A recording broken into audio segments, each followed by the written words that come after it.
Walking next to Sara Saionji is like walking next to a localized sun. 10 out of 10 men don't just look, they stop in their tracks, wondering how a transfer student like Seiji ended up with the school's literal angel. She's the envy of the entire academy, the ideal girlfriend personified. But for Seiji, every step is a reminder of the massive secret they're carrying together. Looking at them, you'd think it was a match made in heaven, but Seiji can't stop the question echoing in his head. How are we dating? Even their walk is a performance. Sara always maintaining her flawless, polite lady act. When she notices Seiji speeding up, she checks in with a concern that's almost too perfect, treating a simple walk home like a high society event. Seiji usually keeps his head down, but today he's taking the heiress to his own turf. She's surprisingly eager, her eyes searching his as she says, "I'm just trying to get to know the man I'm dating." The neon lights and chiptune chaos of Giga Arcade are a world away from the Saionji estate. For Sara, it's like stepping onto an alien planet, and Seiji realizes just how out of her element his perfect girlfriend really is. One misstep in the crowded aisle, a stumble over a bag, and the polite distance between them evaporates. Seiji finds himself pinned against the machines with a face full of blonde hair and a very clear reminder of Sara's physical presence. She catches her breath, whispering a flustered, "I'm sorry." Seiji scrambles for his dignity, muttering about her being soft while his brain enters a full-blown meltdown. He needs a distraction, and he finds it in the crane game, specifically, a stuffed panda he remembers her mentioning before. Determined to save face, Seiji puts on his best "I've got this" expression. He's trying to play the part of the cool boyfriend, and while he fumbles with the controls, Sara watches with a smile that says she knows exactly what he's trying to do. Men like to look cool at times like this, he thinks, desperately hoping the machine cooperates. 10 minutes and several hundred yen later. The panda hasn't moved an inch. Seiji is sweating bullets, the cool act crumbling, until an arcade employee swoops in to assist the struggling couple before they go broke. The clerk gives the prize a helpful nudge, and with one final, shaky push of the button, the stuffed animal finally drops. It's a victory by technicality, but Seiji will take what he can get to end this ordeal. Seiji tries to apologize for being uncool, but Sara just pulls the stuffed animal close, the way she looks at it, and him makes all that wasted yen worth it. "Why are you apologizing, Saeki-san?" She doesn't see a failure, she sees the effort. She tells him he has a surprisingly cute side, and Seiji's brain officially short-circuits. He's just a guy who tried hard for a girl, and that honesty is hitting her harder than he realizes. The sun is setting, and the day is winding down, but the air between them is suddenly thick. Sara reaches out, her fingers brushing against his, searching for a connection that isn't part of the script. She laces her fingers through his, a gentle tether in the cooling evening air. She looks up with a soft, genuine smile and says, "We can walk at the same speed now, can't we?" Seiji can feel his palms sweating, terrified that she can feel his heart racing through his skin. They part ways at the car, the warm glow of the arcade date fading into the reality of their arrangement. As the car pulls away, the thought lingers like a bruise, it's just an act. 2 months ago, Seiji was just another transfer student, a shadow in the hallways of the wealthy and elite. He was isolated, drowning in a sea of privilege, until Sara's sister appeared with a proposal that would change everything. The sister's plan was simple: play the boyfriend to keep their mother's engagement talks at bay. This role protected Sara, but for Seiji, it was a dizzying leap into a world he didn't understand. The sister is relentless, pushing the idea that Seiji is the perfect candidate because of his normal family background. She leans in, winking as she says, "I'm only asking because it's you, Seiji Saeki." It was an offer born of desperation and a promise of belonging. "I promise you that your school life will be fun," she said, and in his loneliness, Seiji couldn't say no. Now, the fun involves having the most beautiful girl in school sitting on his floor every Friday. The silence in Seiji's small room is deafening as they both navigate the awkward transition from public actors to private acquaintances. They talk about the mundane, his brother's part-time job, his mother's work, anything to fill the space. But as their hands hover near each other on the carpet, the mundane starts to feel dangerous. Sara doesn't just want to hide behind the arrangement, she wants to repay him. She stands, her posture shifting from polite lady to something far more intimate, and whispers, don't be shy. Come on. In the quiet of his room, the fake boyfriend becomes very, very real. He is allowed to touch her body, to hold her close, but the weight of that permission is heavier than any lie they've told the school. His heart is drumming against his ribs like a trapped bird. She smells sweet, like a spring morning, and the softness of her against his chest makes every rehearsed line in his head vanish. He pulls away, the heat in his face enough to set off a fire alarm. He knows himself too well. Whenever he touches a woman, his true feelings start to leak out. He's terrified that if he stays in that hug a second longer, the fake boyfriend will confess everything.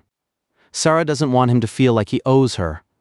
She wants a relationship built on equal ground, even if the foundation is a fabrication. She's trying to find the balance between a debt and a real connection. She takes his hand again, her voice soft and honest as she thanks him for the date at the arcade. She tells him she's never been in a relationship before, and Seiji can't help but think it. Sara is my ideal girlfriend. He almost said it. The words were on his tongue, but he swallows them down, playing it off as a joke to break the tension. He retreats to get a drink, leaving her alone in the quiet room to process the moment he almost made real. With the door closed, the mask finally slips. Sara hides her face in her hands, her heart hammering as she whispers, "I hope I'm not blushing. The lie is becoming a truth neither of them is ready to admit yet. But one thing is certain, an imposter will one day become the real thing." The piece of Souhou Academy just went up in smoke. It only takes one sentence from the class celebrity to turn a normal morning into a riot. The guys are practically vibrating with betrayal as they swarm the transfer student, their eyes wide as they yell the question that's currently burning a hole in the school's social hierarchy. "You're dating Saionji-san?" In the eye of the storm, the mastermind behind this chaos just beams. Sara's sister leans in, her side ponytail bouncing as she offers a playful wink that says she knows exactly what she's done. She waves off the crowd with a breezy command. "Don't make a fuss and make sure to give them a warm congratulations." Seiji watches from the window, the weight of the lie pressing against his ribs. He was supposed to be a human shield, a fake boyfriend to block an unwanted engagement, but he didn't realize that standing next to a goddess meant everyone else would treat him like a target. He stares at his own reflection, wondering if he can actually pull off his part of the deal without breaking. It doesn't take long for the first challenger to appear. A guy with glasses and a wounded ego corners her outside, his hand trembling as he adjusts his frames and demands to know if the rumors are true. Sara doesn't even blink. Her voice is level, lethal in its simplicity. "If you're talking about Saeki-san, then yes, I'm dating him."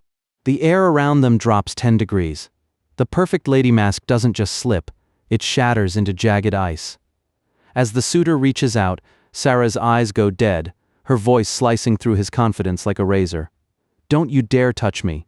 She leaves him crumpled on the grass, a social casualty of her absolute indifference. Seiji is paralyzed in the hallway, his heart hammering against his teeth. He'd heard the rumors that her rejections were harsh, but seeing that level of coldness up close is a terrifying wake-up call. If she can treat a suitor like garbage, what happens to the fake boyfriend if he misses a single step? Then, just like that, the ice melts. She appears at his desk, the sunlight catching her blonde hair as she clasps her hands together, radiating the warmth of 1,000 suns. The transition is so fast it gives him whiplash. She leans in close, her eyes sparkling as she asks, "If it's okay, I'd like to have lunch together with you." He follows her to the roof like a man walking toward a beautiful trap. He mentions stopping by the cafeteria, but she stops him with a gentle shake of her head, lifting a heavy, high-end bag. The realization hits him in the stomach. This isn't just a meal, it's a homemade performance of devotion. She slides the lid off, and it's a masterpiece, glistening shrimp, perfectly marbled meat, and colors that shouldn't exist in a lunchbox. It looks like it belongs in a 5-star hotel, not on a school rooftop. Seiji takes a bite, and the world momentarily stops spinning. The flavor is overwhelming, and for a second, he forgets that every bite is part of a script. He's floating. The meat is so tender it's like eating a cloud, and he can't help but blurt out how good it is. But as he watches her sip tea with effortless grace, the insecurity claws its way back up. She's flawless, a girl from a different world, and he's just the guy lucky enough to be hired for the role. "I really don't feel like I'm a good match for her." She sees him hesitating and leans in, a piece of egg roll balanced perfectly between her chopsticks. The proximity is a physical weight. She offers a soft, melodic ah, and as Seiji turns into a blushing mess, she tilts her head with a look of pure, calculated innocence. This is meant to be what lovers do. Do you not like it? He's trapped by those captivating blue eyes and the curve of her eyelashes. He surrenders, leaning forward to take the bite. But the taste is different. The meat was professional, but this egg roll has a simple, slightly irregular texture that feels grounding. It's the first thing today that feels real. The rooftop air suddenly vanishes. As they shift closer, there's a distinct grope sensation as Seiji's arm presses against her soft, uniform-clad chest. His brain short-circuits instantly, the heat rushing to his face as he recoils in absolute terror. He stammers through a compliment about the egg roll, his voice 3 octaves higher than usual. "Ha, what's wrong?" Sara goes quiet, a faint, genuine blush creeping onto her cheeks as she hides her face behind her hands. She looks vulnerable. It's a sight that makes Seiji's heart do a backflip, forcing him to clutch his head and chant a mental mantra to keep from losing his mind. This is an act. It has to be an act. Definitely don't get the wrong idea, never. But the truth is hidden in the early morning light of the Saionji kitchen. Behind the expensive meat and the high-end presentation, Sara had stood over a stove, her apron tied tight as she practiced making that simple egg roll over and over. She wasn't just fulfilling a role, she was wondering if he would like it. The secret ingredient wasn't rich people's spices, it was her. Seiji is currently caught in the world's most high-stakes internship, playing the doting boyfriend to the school's untouchable idol. He's standing there, scratching his head and overthinking every breath he takes, wondering if there's a manual for this sort of thing. But when he considers just asking Sara for advice, his mind hits a wall of pure, blinding perfection. Every time he looks at her, he gets that soft, radiant smile and a gentle reassurance that everything's fine as it is. It's enough to make a guy forget he's supposed to be acting. The clock is officially ticking. They've managed to delay the arranged marriage until the Saionji patriarch returns next month, which gives this fake relationship exactly 30 days of shelf life. It's a countdown to reality that Seiji isn't ready for. Just as the weight of the deadline starts to sink in, the sister gets that dangerous, high-energy glint in her eye. A ding echoes in the air, the universal sound for a plan that's going to make Seiji's life significantly more difficult. The trap is set. Before he can even process the weekend plans, she's already halfway to the pool. The sister leans in with a wink, looking way too proud of herself as she drops the bomb. "We're going to go to the pool, so get your swimsuit ready." Seiji's brain effectively stalls out at the mention of swimwear. He stands there in a daze, the word echoing in his head like a physical blow. A pool date? With the Ice Queen? His quiet life didn't just end, it just got tossed into the deep end without a life vest. Back at home, the panic has mutated into a very awkward form of preparation. Seiji stares at his reflection, giving his arm a tentative flex like he's trying to summon muscles out of sheer willpower. He tells himself he isn't excited, but the frantic push-ups on his bedroom floor suggest otherwise. He's sweating, he's shaking, and he's one rep away from a total meltdown when his phone buzzes with a notification that changes everything. SS Alliance. He picks up the device, unaware that his retinas are about to be scorched. The screen ignites. There she is, Sara Saionji, looking like a dream in a ruffled bikini that leaves absolutely nothing to the imagination. Seiji's eyes practically pop out of his skull as he nearly drops the phone in a blind panic. It's not just the shock, it's the sheer, undeniable reality of her.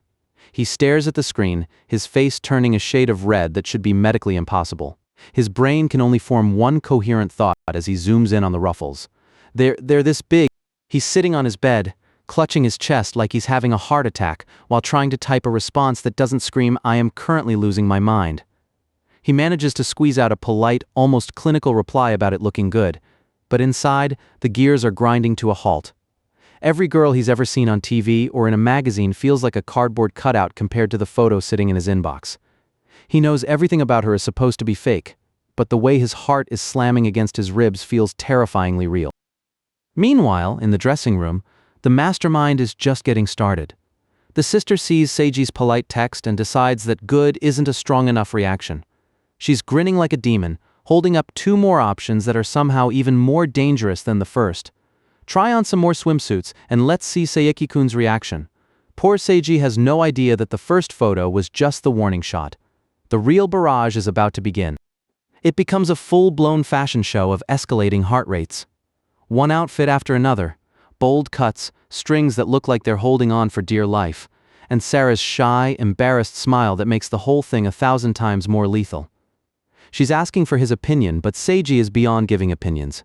He's currently occupying a different plane of existence where oxygen is optional, and everything is blonde and blue. His imagination finally takes the wheel, and it drives him straight into a sun-drenched fantasy. He's at the pool. The air is thick with the scent of chlorine in summer. Sara turns her back to him, her skin shimmering with sweat and light, and asks the question that ends his life. Could you do me a favor and help? He sees himself reaching out, the bottle of sunscreen trembling in his hand. This isn't just a daydream, it's a sensory overload. The world narrows down to the touch of his hand against her back. It's slick, it's warm, and the throb of his pulse is the only thing he can hear. In his mind, she's leaning into the touch, whispering for him to go even lower, please. It's the kind of intimacy that feels like a confession, a moment where the lines of the fake relationship don't just blur, they vanish entirely. He's drowning in a fantasy that feels more tangible than the floor beneath him. A phone buzz snaps him back to the real world with the force of a car crash. Seiji buries his face in his hands, his skin burning with the shame of his own imagination. He's horrified at where his mind just went, especially since tomorrow, he actually has to stand next to her as her boyfriend. He looks at the photos again, stationary and silent on the screen, and realizes he can't just send a generic reply. He has to say something that matters. He ignores the sister's bait and types from the heart. I would be happy if Sara-san could wear what she likes without worrying about my opinion. It's simple, it's earnest, and it catches Sara completely off guard. She stares at the message, her usual Ice Queen composure melting into a genuine radiant blush. For all her talk of transactions and roles, this little bit of sincerity hits her harder than any performance ever could. She clutches the phone to her chest, a smile spreading across her face that isn't for the cameras or the public. It's just for her. The clock is ticking, and Seiji is currently white-knuckling his desk as the truth starts to bleed out. He knows the deal, the fake romance, the secret contract, but the realization that Sara's father might be pulling the strings from the shadows makes his stomach drop. Even in the middle of a crowded classroom, the isolation is suffocating. One wrong move and it's game over. Seiji is spiraling into a you're-not-worthy nightmare when a hand snaps him back to reality. It's Tomono, the kind of guy who treats life like a perpetual lunch break, leaning in with a casual, "Hey Saeki!" The conversation shifts to the school's untouchable legend. Before Seiji came along, Sara Saionji wasn't just a student.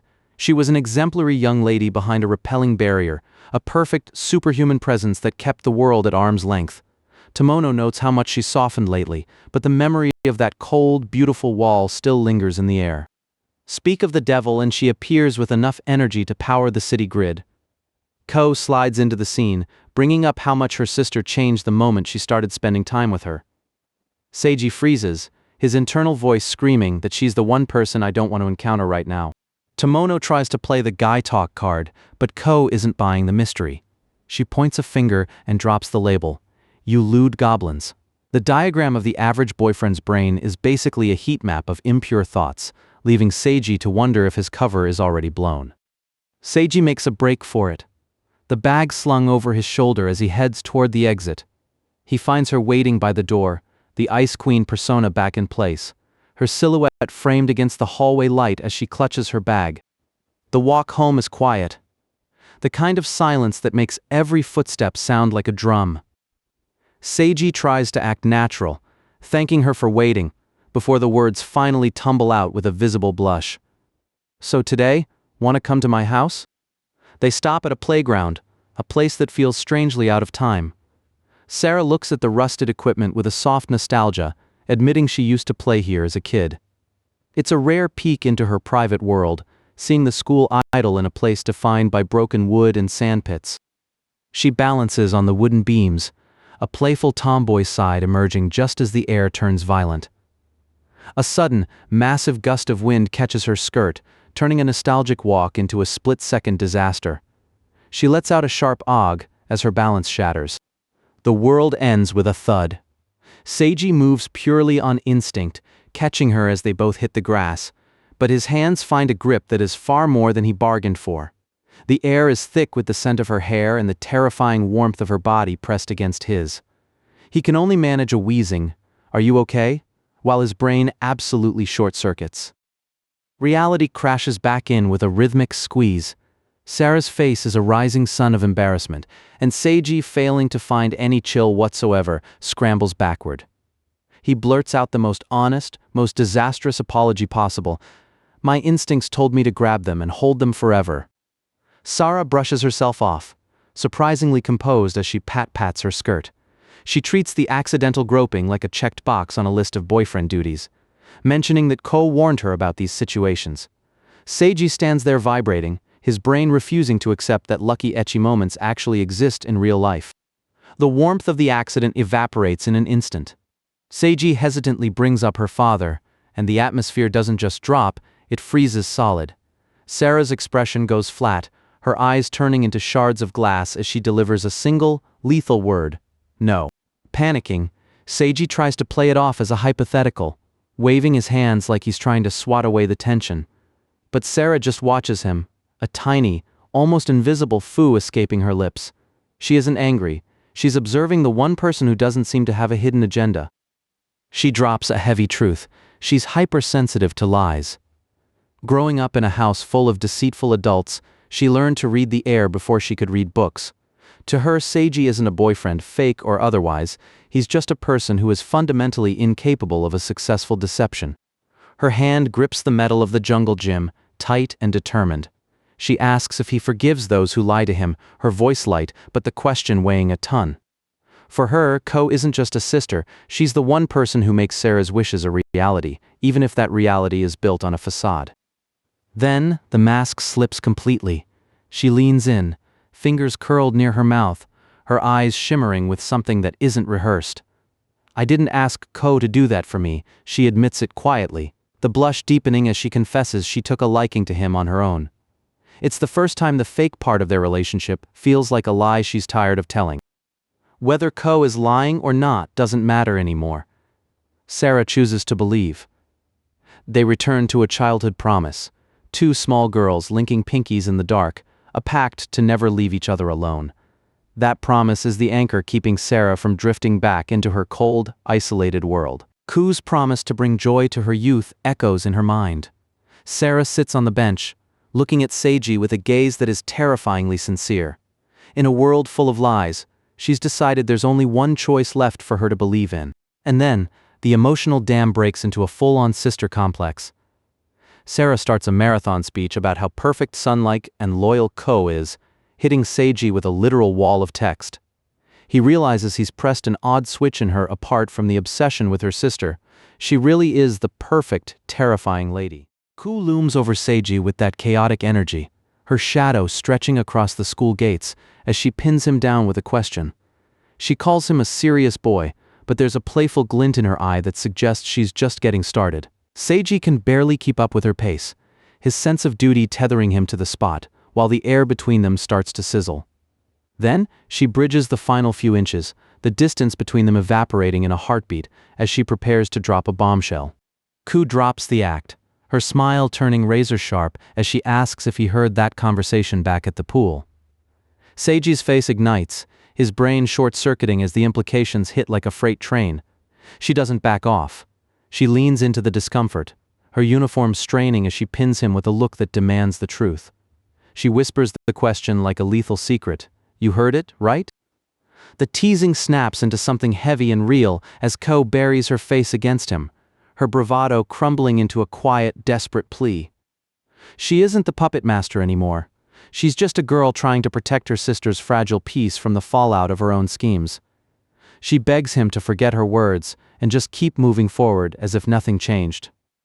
Seiji freezes, the heat of her forehead through the fabric making his heart thud wildly in his chest, in the sudden, crushing silence. Ku tries to explain herself, her eyes downcast as she swears she has no bad intentions toward him or Sara. Seiji doesn't even hesitate, meeting her gaze with a terrifyingly simple honesty, and telling her, "I believe you."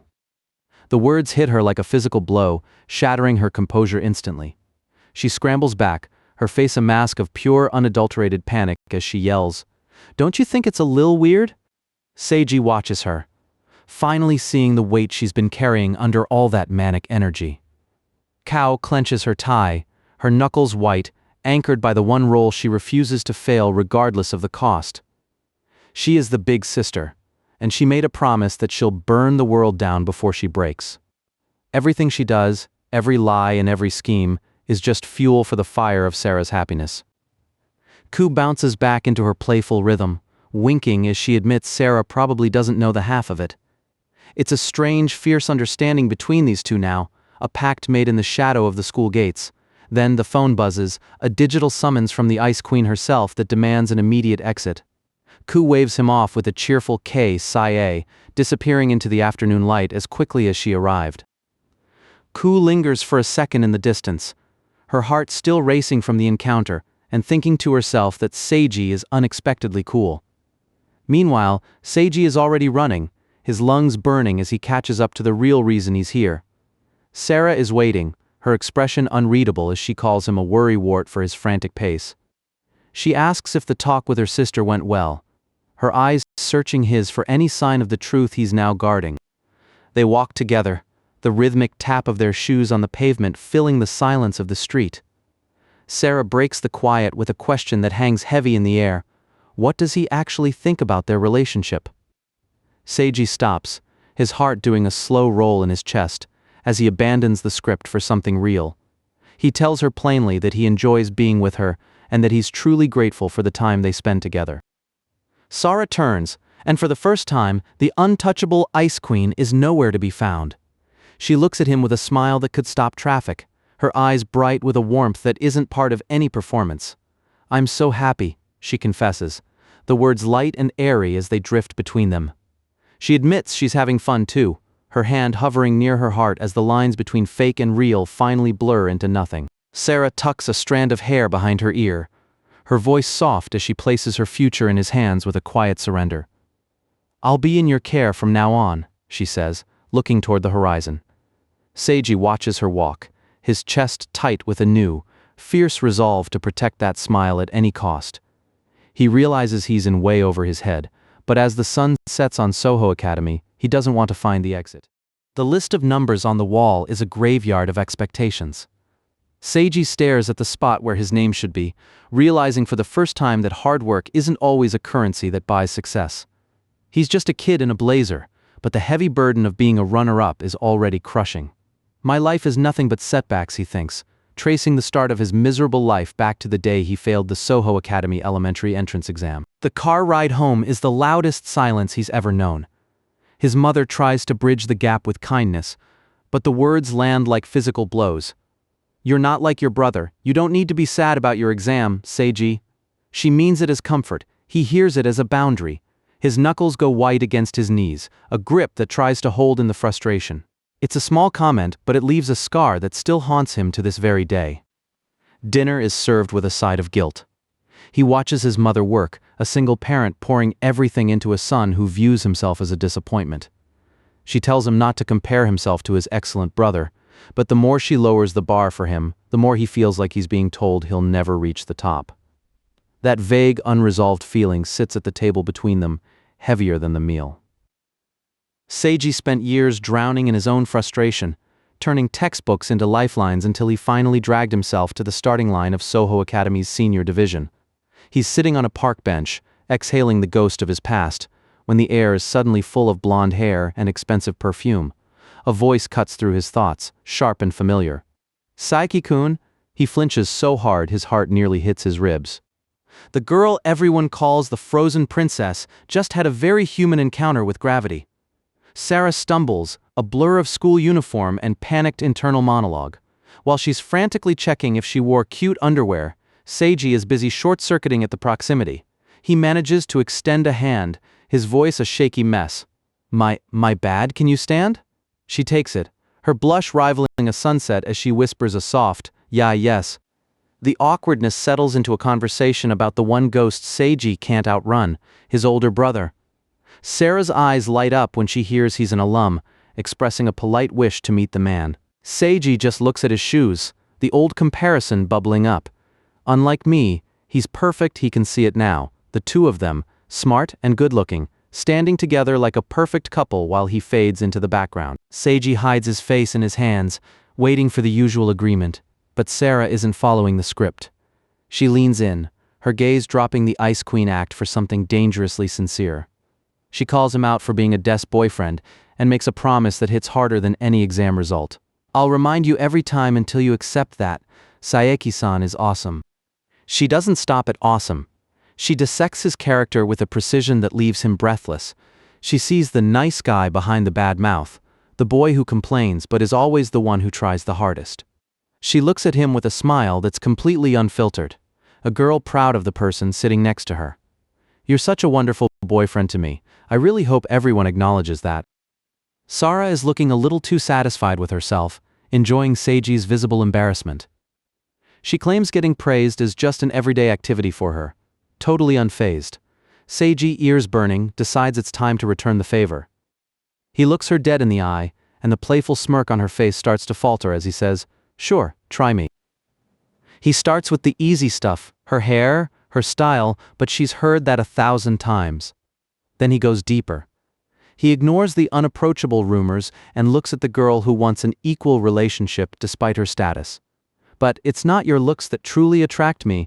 I think you're a girl with a beautiful heart." He calls her sincere for the very things others find harsh, stripping away her armor with a single sentence. The impact is visible. Sara is literally shaking, her face glowing a deep crimson as she tries to process a compliment that actually matters. Seiji keeps going, oblivious to the critical damage he's dealing. "Having a girlfriend like you, anyone would think they're dreaming." The Ice Queen has officially melted into a puddle of fizzle and stuttered breathing. They sit there in the cooling park air, two people who just traded their deepest sincerities and now can't even look at each other. From the bushes, the local audience is having a collective heart attack at the sheer normie energy radiating from the bench. Seiji realizes Sara has a side so cute it should be illegal, and as the sun sets, the fake part of this relationship has become a very distant memory.